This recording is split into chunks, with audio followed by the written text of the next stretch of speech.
Salut mon petit. Comme tu vois, j'ai déjà plus la moto parce que je t'ai pas mis en ligne avant, j'ai pas eu le temps de faire la vidéo. Aujourd'hui je te fais la petite présentation de ma 690 que j'ai eu en 2022. Je te parle un petit peu de mon premier ressenti, je te parlerai des options que j'ai mis dessus, deux trois petits trucs comme ça, du tarif, je crois à un moment donné je t'en parle aussi. Et comme tu sais, bon, en 2023, forcément, tu as vu la vidéo avant, donc forcément, tu sais très bien que j'ai une 1290 Super Duc, sauf si tu suis pas ma chaîne. Donc, voilà, donc la petite présentation de celle-là, si tu veux la voir, je te la mets, je sais pas, ici ou là, je sais pas où ça se trouve. À la fin, je te parlerai un petit peu de pourquoi, finalement, pourquoi je l'ai vendu. Je l'ai gardé que 3 mois, ouais. Et puis, je t'expliquerai un petit peu, comment dire ça. C'est pourquoi je me suis trompé, voilà, ok? Bah écoute, bon visionnage et je te rechoppe à la fin et on se reparle dans 10 minutes, 12 minutes. Ça marche? Allez, à tout de suite.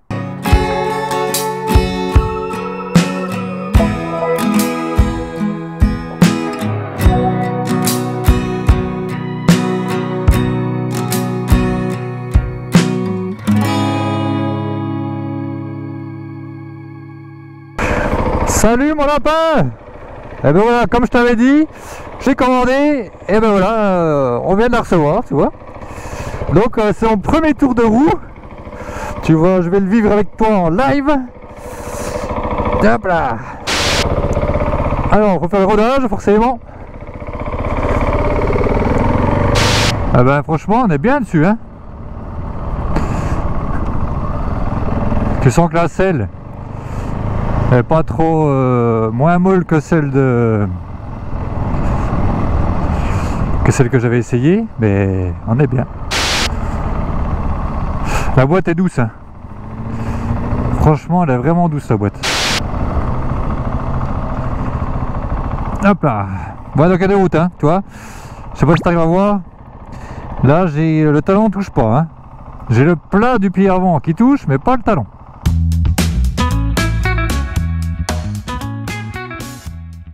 Donc il y a des petits accessoires dessus, je te montrerai. Les roulettes de protection avant, il y a les poignées chauffantes, il y a poignées chauffantes, alors là il ne doit pas avoir beaucoup de modèles avec les poignées chauffantes, hein, je te le dis, hein. Donc il y a les poignées chauffantes, les roulettes avant, roulettes arrière de protection, et le sabot moteur, et ensuite on a le sabot moteur et le silencieux Accra, mais ils n'ont pas reçu encore le kata, ça va arriver semaine prochaine. Donc comme il n'y a pas eu le kata, eh ben on n'a pas le pot. Tu sens déjà que même si les freins sont pas rodés, il y a déjà du mordant. Dès que tu appuies, tu sens que ça claque des dents, quoi. Ça claque. C'est le power part aussi. Je sais pas si je t'ai dit. C'est le power part, mon ami. La selle, je la trouve quand même confortable, hein. Allez, bon c'est ferme, hein, je t'ai déjà dit, hein. C'est ferme mais ça va. Ça vibrote un petit peu. Ouais, donc avec des, toi, si tu te mets les pieds en pointe des pieds sur les cale-pieds arrière, tu touches le cale-pied passager. Donc pour les grands pieds, c'est un petit peu chiant. Donc tu vois le contour, c'est des 8. Tu vois, comme tu vois là, 1, 2. C'est des petits 8. Ça permet juste un titre indicatif comment on appelle ça, à titre indicatif de savoir à peu près au régime que tu es, surtout pour la révision, quoi. Toi, c'est quand même pas mal.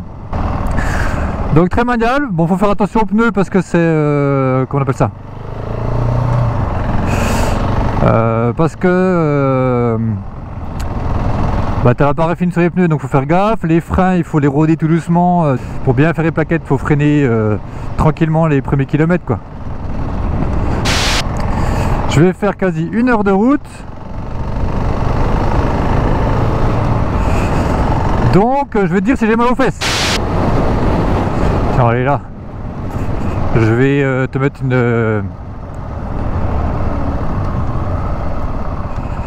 un petit plan. Tac. La petite béquille. Oh putain. Ah c'est beau, hein, regarde-moi ça. En slow motion. Parce qu'après elle pourra plus être neuve.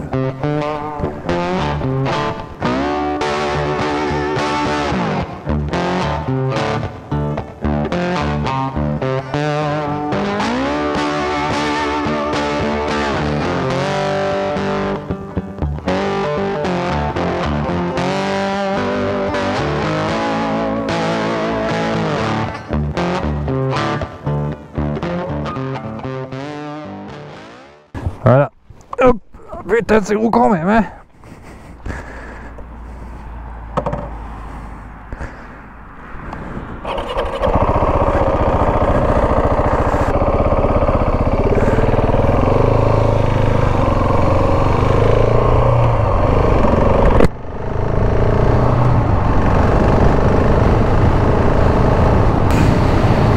Donc le vent, ouais, tu le sens quand même pas mal, hein, forcément, tu sais bien, hein, sur ces motos là. Donc je te rappelle, hein, c'est un modèle de 2010, blablabla. C'est une KTM 690 SMCR de 2022, mon ami. C'est dommage, c'est qu'il n'y a pas une petite jauge de réservoir, ça c'est quand même dommage, hein. Donc niveau 1, niveau 2, tu sais, en mode, je laisse en niveau 1, de toute façon, voilà, pour rouler tranquille, il n'y a pas besoin de mettre plus. Tu peux désactiver le traction control avec le petit bouton là. Tu peux désactiver l'ABS avec le bouton là. Et ça, c'est le petit bouton, tu sais, pour les poignées chauffantes. C'est vraiment des bonnes petites motos, ça, moi j'aime bien.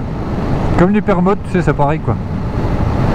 Je trouve que c'est amusant à conduire, c'est rigolo à utiliser, c'est fun, c'est léger.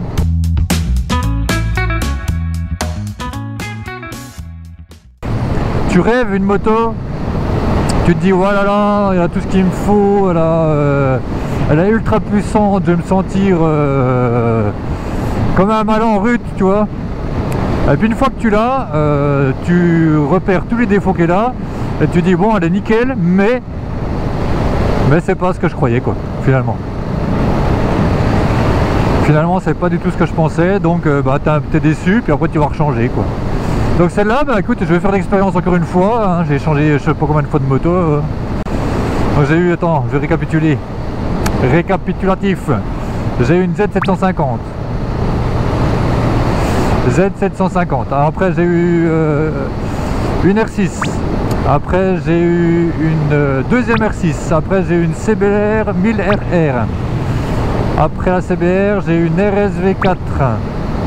Après l'RSV4, qu'est-ce que j'ai eu? Après l'RSV4, une Vitpilen, je crois, 701. On est à 6. Après, j'ai eu une V-Strom 1000XT. J'ai eu une autre R6 de 2006. J'ai eu R6 après la S1000XR. Et pour finir, la 11e, eh ben, j'ai eu la 690, tu vois, 2008, pour aller à 2022, ça fait 14 ans. 14 ans, j'ai eu 10 motos, et toi, hein, éternellement insatisfait. Ah, j'ai oublié l'hypermotard, ça fait 11. 11 motos, oh putain, je me fais doubler. Salut, c'est un super mode. Et quand je fais le cumul de tout ce que j'ai eu, je me rends compte que ce qui me plaît, avec toutes les motos que j'ai essayées, finalement c'est une position un peu de super mode comme ça, que la moto soit légère et très très fun. Faut que ce soit, qu'elle me plaise mentalement, que je trouve que la moto est belle, valorisante. Il faut que la moto soit valorisante, il faut qu'elle soit fun, légère, il faut que ce soit un jouet et que ça me plaise à conduire, tu vois. Ça c'est tous les critères qu'il me faut. Là on est dans le département 25, il y a une mini statue de la liberté, tu verras peut-être que dalle, toi là. Là c'est une mini statue de liberté d'un particulier qu'il a installé pour sa femme, t'as vu? Je te ferai un gros plan. Puis ça c'est des motos, hein. Ça pardonne tout ça, ces machins, c'est tout léger, tu vois. En fait tu prends un virage comme ça, tu veux coucher dans l'autre sens, toi tu pousses, toi ça part tout de suite quoi. C'est des machines, comme c'est léger, ça se trimballe tout seul quoi. Bah écoute, hein, j'ai pas mal aux fesses du tout, hein. Je sais pas ce qu'ils disent les gens. Hein.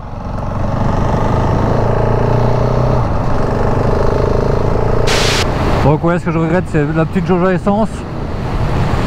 Après voilà, le compteur, bon il est petit, s'en fout un peu, c'est pas les motos que tu vas rouler à 190 quoi, voilà.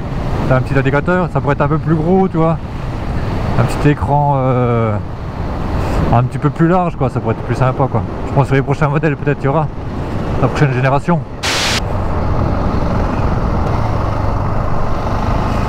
Ça c'est agréable tu vois. De faire des petites routes. C'est le plus marrant, c'est ça en fait. c'est de faire des petits virolos tranquilles, c'est le plus sympa, hein. Pas forcément dans un col, mais dans plein de petits virages, tu vois. C'est là que tu prends le plus ton pied, quoi.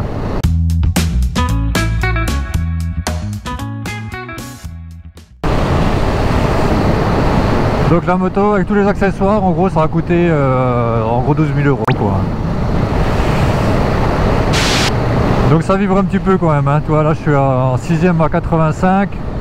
Tu sens qu'il y a des petites vibrations quand même dans les poignets et un petit peu dans les cale-pieds, quoi. La selle, ça vibre doucement, mais ça va. Ouais, il y a un petit peu de vibration, quoi. Donc la selle, hein, c'est le confort, hein, c'est obligatoire ça. Parce que j'étais monté sur la selle d'origine, c'est vrai que c'est un bout de bois, hein. Celle d'origine et celle confort, ça n'a rien à voir. Celle d'origine, je comprends que les gens disent ça fait mal aux fesses, hein, parce que c'est un vrai bout de bois. Ça, il faut vraiment mettre une selle, franchement, parce qu'après ça peut te gâcher le plaisir de te promener, quoi. Donc c'est dommage. Des fois tu croises des motards, tu dois te dire mais ils doivent se demander, putain, c'est une 50 ou c'est une moto? Qu'est-ce que c'est? Ils n'osent pas trop faire le signe. Tu sens qu'ils hésitent.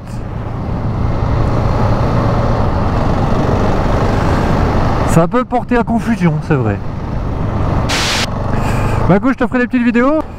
Quand tu la verras, à mon avis, ça fera déjà, le rodage sera déjà fait, à mon avis. Ce sera à mon avis, je pense, en mai, juin que tu la verras.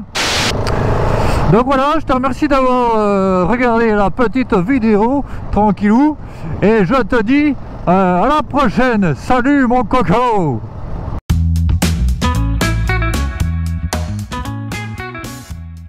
Bon, comme tu es quelqu'un de studieux et comme tu adores ce que je fais, forcément, maintenant on en arrive à la conclusion.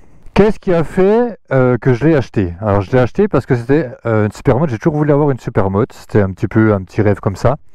J'avais une belle image de la moto, ça me faisait rêver. Après du coup, donc on allait essayer à deux, parce qu'on fait quand même pas mal de duos et ben voilà, il fallait vraiment qu'on essaye à deux. Qu'est-ce qui a fait que je l'ai acheté, que j'ai cru qu'en fait qu'elle me convenait? Le problème qui se passe, c'est que quand on fait un essai, et que j'étais pas habitué aux supermotos, j'ai pris une position comme un roster, c'est assis sur l'avant, et finalement voilà, j'étais un petit peu, on était un peu serré, mais je me suis pas rendu compte sur le coup comment qu'elle place. Ma copine qui était avec moi, qui est toujours ma femme, hein, comment dire, je lui ai laissé pas mal de place, donc elle finalement elle était assez à l'aise, c'était une selle confort, et on s'est pas rendu compte sur le coup que pour du duo en fait que c'était un petit peu compliqué. Du coup, donc en fait quand on a fait l'essai,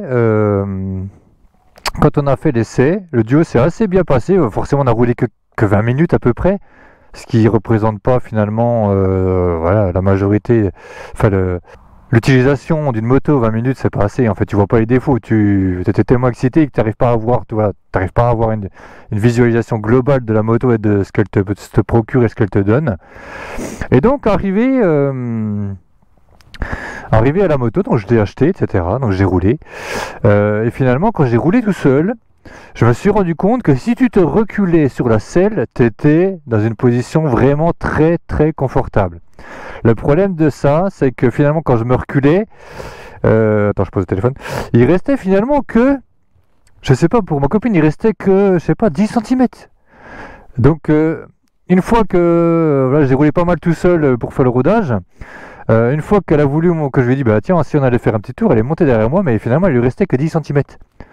Et là je me suis dit merde, il y a un gros souci, parce que finalement moi je me suis avancé et j'ai ressenti un énorme inconfort de position et d'espace qu'on n'avait pas ressenti en fait avant, hein, lors de l'essai, parce que je connaissais pas du tout le supermoto et finalement je savais pas comment me positionner dessus. Donc voilà, ce qui nous a posé un vrai souci finalement, c'est comme on connaissait pas le monde du supermoto, voilà, j'étais pas vraiment à l'aise dessus, et quand j'ai compris comment on se positionnait sur ce genre de moto, sur un supermoto, finalement voilà, on s'est rendu compte au bout d'un petit moment, d'un mois quoi, qu'à deux c'était trop compliqué. Donc maintenant on va parler des inconvénients et des points positifs et négatifs sur cette moto.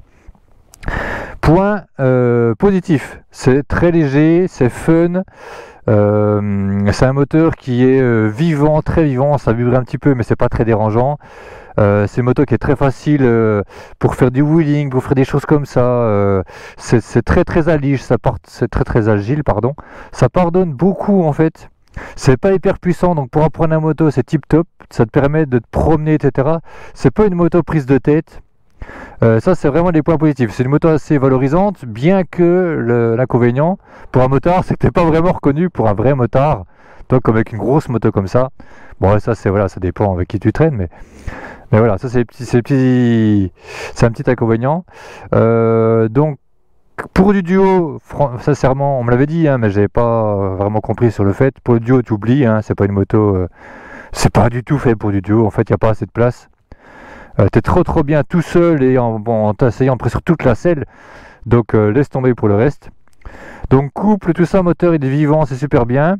Après inconvénient, donc ça manque un petit peu, voilà, quand tu as goûté déjà des motos qui font 150, 160, 180, 200 chevaux, là tu sens qu'il manque un peu, voilà, en puissance pure et dure, ça manque un peu de couple, etc. Bah, c'est normal, hein, c'est pas du tout le même genre de moto, mais voilà. Qu'est-ce qu'on a d'autre comme inconvénient? Bah voilà, hein, c'est le duo, c'est pas possible. Ça manque un petit peu en moteur, voilà, au bout d'un moment tu auras envie de changer, ce qui est normal de goûter un truc de plus violent, quoi, hein, c'est ce qui est logique.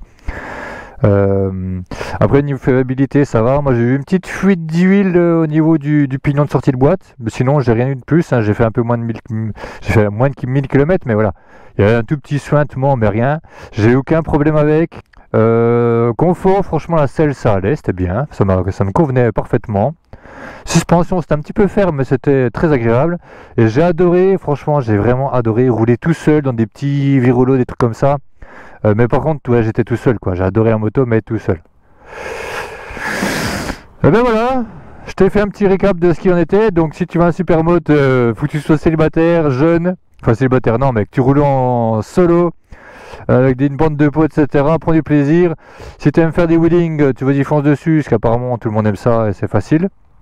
Pour ceux qui arrivent, hein, je parle pas de moi. Voilà, j'ai gardé que 3 mois parce que ça me correspondait pas du tout. Des fois, il faut oublier un petit peu l'image et vraiment essayer la moto assez longtemps pour voilà, une demi-heure, c'est presque trop. Mais si vraiment tu vas acheter une moto, essaie de rouler 1 heure, 2 heures avec. Donc moi, ben voilà, j'ai fini avec ça. Ça me convient mieux. C'est un petit peu, parce que moi j'aime un petit peu tout ce qui est position droite, enfin droite est assez large. Donc toi, ça me correspond plus. Ça c'est fait pour du duo parce que finalement tu as beaucoup de couple, tu as un moteur puissant, c'est pas obligé d'avoir une puissance mais de couple quand tu es en duo c'est tip top. La selle est large donc forcément c'est plus propice hein, forcément à du duo. Et donc tu vois moi voilà ce qui me correspond le plus c'est le moto un peu typé comme ça. Ou un trail mais après trail par rapport à mon petit T c'est différent, enfin je t'en ai déjà parlé plein de fois. Donc voilà, je t'ai dit salut une fois, bah, je te redis salut une deuxième fois. Et puis bon, on se dit à bientôt. Allez, tchuss.